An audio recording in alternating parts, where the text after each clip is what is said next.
MTV news Kannada ವಾಹಿನಿಗೆ ಸ್ವಾಗತ. ಬಿಜೆಪಿಯವರು ಕೇವಲ ವಕ್ಫ್ ಜಮೀನು ಹಿಂದೆ ಬಿದ್ದಿದ್ದಾರೆ.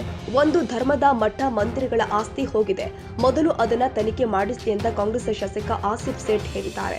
ಮಂಗಳವಾರ ಬೆಳಗಾವಿಯಲ್ಲಿ ಸುದ್ದಿಗಾರರೊಂದಿಗೆ ಮಾತನಾಡಿದರು.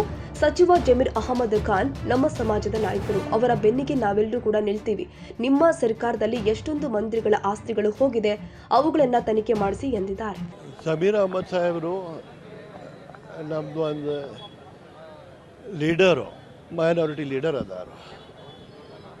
ಮತ್ತು ನಾವು ಅವ್ರ ಜೊತೆ ಎಲ್ಲರೂ ನಾವು ಕೆಲಸ ಮಾಡ್ತಾ ಇದ್ದೀವಿ. ಅವ್ರು ಒಳ್ಳೆ ಕೆಲಸ ಮಾಡ್ತಾ ಇದ್ದಾರೆ.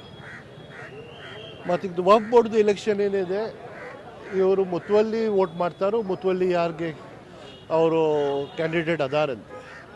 ಆ ಥರದೆಲ್ಲ ಪಾಲಿಟಿಕಲ್ ಏನು ಆಗೋದಿಲ್ಲ. ಪಾಲಿಟಿಕಲ್ ಹತ್ರದಲ್ಲಿ ಏನೂ ಇಲ್ಲ. ಯಾರಿಗೆ ಅವರು ವಕ್ಫ್ ಸಲುವಾಗಿ ಕೆಲಸ ಮಾಡ್ತಾರೋ ಅವ್ರಿಗೆ ವೋಟ್ ಮಾಡ್ತಾರೆ.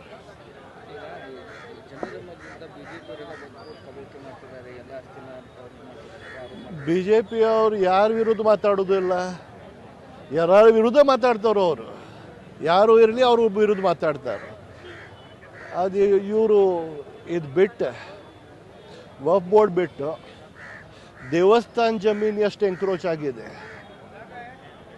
ದೇವಸ್ಥಾನ ನಮ್ಮ ಕರ್ನಾಟಕದಲ್ಲೇ ಭಾಳ ದೇವಸ್ಥಾನ ಅದಾರು. ದೇವಸ್ಥಾನದಲ್ಲಿ ಎಷ್ಟು ಜಮೀನು ಎಂಕ್ರೋಚ್ ಆಗಿದೆ, ಅದು ದೇವಸ್ಥಾನಕ್ಕೆ ಸಿಗಬೇಕು, ಅದು ಹೋರಾಟ ಅವ್ರು ಮಾಡಬೇಕು. ಎಷ್ಟು ಮಠದ ಜಮೀನು, ಎಷ್ಟು ಮಠದ ಆಸ್ತಿ ಅದು ಎಂಕ್ರೋಚ್ಮೆಂಟ್ ಆಗಿದೆ, ಅವ್ರು ಸ್ವತಃ ಹೆಸರು ಮೇಲೆ ಮಾಡಿದಾರು. ಅದು ಇನ್ಕ್ವೈರಿ ಮಾಡಲಿ. ಅವರು ವಕ್ಫ್ ಬೋರ್ಡ್ ಬಿಡಿ, ಅದು ಮಾಡಿ ಮೊದಲು.